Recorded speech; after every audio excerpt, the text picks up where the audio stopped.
Muita gente acha que doar bens em vida é uma forma simples de resolver tudo. Ah, passa a casa para os filhos agora, evita o inventário depois e pronto. Só que não é simples assim. Uma doação mal feita pode gerar exatamente aquilo que a família queria evitar: briga, disputa judicial, cobrança de imposto, ressentimento entre irmãos e até questionamento da validade da doação. Então a pergunta direta é: você pode doar seus bens antes de morrer? Pode. Mas pode doar tudo para quem quiser de qualquer jeito? Aí não. Hoje eu vou te explicar como funciona a chamada herança em vida, quais cuidados tomar e qual é o erro que muita família só descobre quando o conflito já começou. Esse é o direito explicado para quem não é advogado. Primeiro ponto importante: tecnicamente, herança em vida não é herança. Herança é aquilo que se transmite depois da morte. Antes da morte, o nome correto é doação. Doação é quando uma pessoa transfere um bem para outra sem receber pagamento para isso. Pode ser uma casa, um apartamento, um terreno, dinheiro, um veículo, cotas de empresa, enfim, algum bem que tenha valor econômico. Só que, quando essa doação é feita de pai para filho ou de mãe para filho, existe um detalhe muito importante. Em regra, essa doação pode ser considerada adiantamento da herança, ou seja, aquilo que o filho recebeu em vida pode ser levado em conta depois, quando a herança for dividida. E aqui está o primeiro erro comum.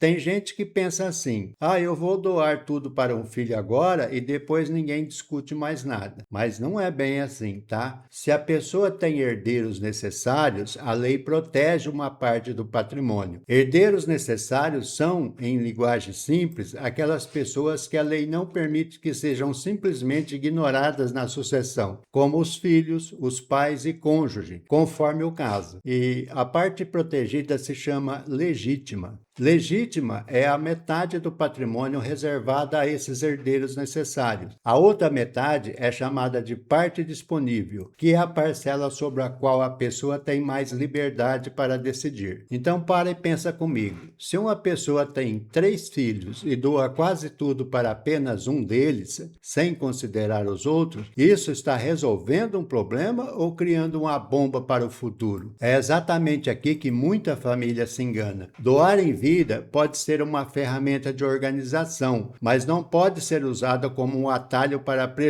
prejudicar herdeiros que têm proteção legal. Agora vem outro ponto muito sério. Tem gente que doa o único imóvel para os filhos e continua morando ali só na confiança. Não, deixa eu explicar melhor. O problema não é doar o imóvel. O problema é doar sem proteger a própria moradia, a própria renda e a própria autonomia. A lei não permite que a pessoa doe todos os bens sem reservar o suficiente para viver. E na prática, uma forma muito comum de dar mais segurança é fazer uma doação com reserva de usufruto. Usufruto significa o direito de usar o bem, mesmo que a propriedade já tenha sido transferida. Exemplo simples: imagine uma mãe viúva que tem uma casa e 2 filhos. Ela quer organizar a situação ainda em vida e evitar confusão depois. Então ela doa a casa para os 2 filhos, mas reserva para si o usufruto. Na prática, os filhos passam a ser donos, mas ela continua tendo o direito de morar na casa. Isso pode ser uma boa solução em alguns casos, mas precisa ser feito corretamente, porque documento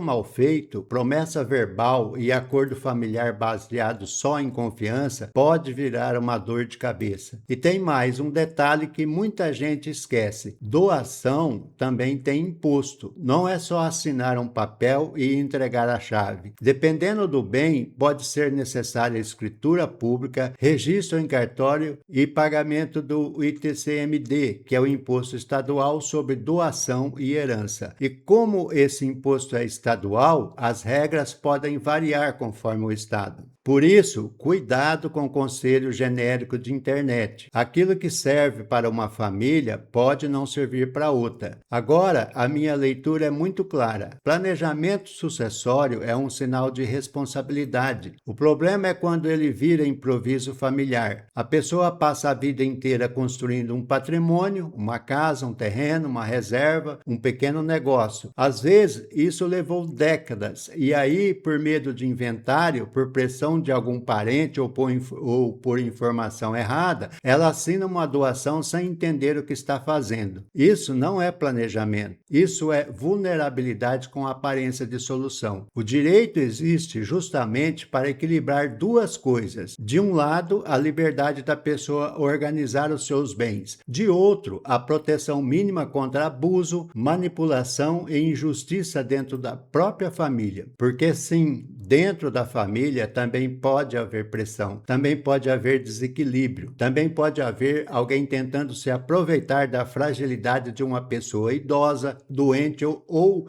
emocionalmente abalada. Por isso, doar em vida pode ser inteligente, mas só é inteligente quando preserva três coisas: justiça entre os herdeiros, segurança para quem doa e clareza nos documentos. Sem isso, o que era para evitar briga pode virar o começo dela. Então, em termos gerais, o que fazer antes de doar em vida? Primeira coisa, levante quais são os bens e também as dívidas. Segundo, identifique quem são os herdeiros necessários. Terceiro, avalie se a doação respeita a parte protegida por lei. Quarto, veja se é necessário reservar usufruto, moradia ou renda para quem está doando. Quinto, procure orientação jurídica e cartorária antes de assinar qualquer documento. Esse conteúdo é educativo e não substitui orientação individual. A ideia central é essa: doação em vida não é proibida, mas precisa ser feita com técnica, prudência e consciência, porque patrimônio mal planejado não divide só bens, divide família. E agora eu quero saber a sua opinião. Doar bens em vida ajuda a evitar conflitos ou pode aumentar a briga entre herdeiros? Comenta aqui embaixo e compartilhe esse vídeo com alguém de sua família, porque esse é o tipo de informação que muita gente só procura quando o problema já aconteceu. E se você precisa de uma consulta jurídica gratuita, envie uma mensagem para o WhatsApp que está aparecendo na tela. Até o nosso próximo encontro.